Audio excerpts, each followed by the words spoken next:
رسول اللہ صلی اللہ علیہ وسلم نے 3 خواہشیں کی تھی. اللہ تعالیٰ نے وہ تینوں خواہشیں آپ صلی اللہ علیہ وسلم کی پوری کی ہیں. آپ صلی اللہ علیہ وسلم نے پھر فرمایا میری خواہش ہے کہ میرا یہ دین، میرا یہ مشن پوری دنیا میں پھیل جائے. اللہ تعالیٰ نے وہ بھی پورا کیا. اس کے لیے اللہ رب العالمین نے آپ صلی اللہ علیہ وسلم کے صحابہ کو چنا. آپ صلی اللہ علیہ وسلم کے صحابہ نے ساری زندگی، ہر صحابی نے پوری ساری توانائیاں صرف کر کے من و عن جس طرح بھی ہو سکا اپنی جان کو ہتھیلی پہ رکھ کے انہوں نے آپ کے مشن کو دنیا میں پھیلایا. آج اگر ہم کو مسلمان ہیں تو اس صحابہ کرام کی اصل اس میں محنت شامل ہے. اس کے بعد درجہ بدرجہ لوگوں کی، جن لوگوں نے بھی اس میں قربانیاں دی، اللہ تعالیٰ ان کی قربانیاں قبول فرمائے. دوسری آپ صلی اللہ علیہ وسلم نے خواہش کی کہ میرے گھر کے جو معاملات ہیں، میرے گھر کی جتنی بھی زندگی ہے، میری گھریلو زندگی ہے، میری امت کے ہر گھر میں پہنچ جائے. اللہ تعالیٰ نے وہ بھی آپ کی خواہش پوری کی.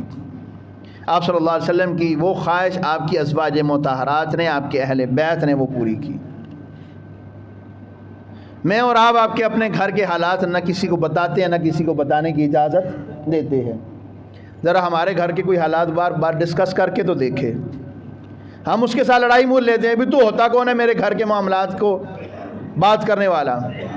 لیکن رسول اللہ صلی اللہ علیہ وسلم کے گھر کے معاملات، آپ صلی اللہ علیہ وسلم جاگتے کب تھے، کھانا کب کھاتے تھے، کپڑے کیسے پہنتے تھے، آپ صلی اللہ علیہ وسلم کیا کرتے، اٹھتے کب، سوتے کب، کیا آپ کو پسند تھا، کیا نہیں پسند تھا، رات کو اٹھتے کیسے اٹھتے، رات کو نماز پڑھتے، ساری چیزیں آپ صلی اللہ علیہ وسلم کے ازواج مطہرات نے بیان کر دیں.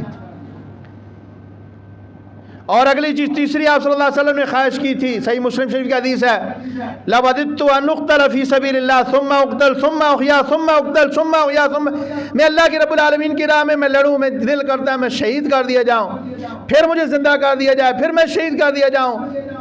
اور یہ خواہش آپ صلی اللہ علیہ وسلم کی بھی پوری ہوئی. اور اس مشن کو آپ صلی اللہ علیہ وسلم کے نواسوں نے، سیدنا حسن اور حسین نے پورا کیا ہے. سیدنا حسین رضی اللہ تعالیٰ انہوں نے اپنی جان پیش کر دی. رسول اللہ صلی اللہ علیہ وسلم کے اس مشن کو پورا کیا، اس خواہش کو پورا کیا، اور کربلا کے میدان میں اپنی جان اور اپنے بچوں سمیت قربان ہو گئے رسول اللہ صلی اللہ علیہ وسلم کی دین کی خاطر. کوئی سیاسی لڑائی تھی، زمین کا رولا تھا، کوئی حلقوں کا رولا تھا، ابھی حلقوں میں ووٹ نہیں ٹھیک ڈلے جی.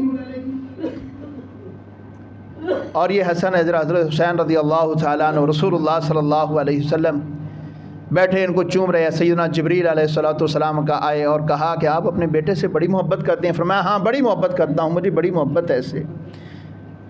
سیدنا جبریل کہنے لگے اللہ کے رسول وہ وقت یاد کریں جب آپ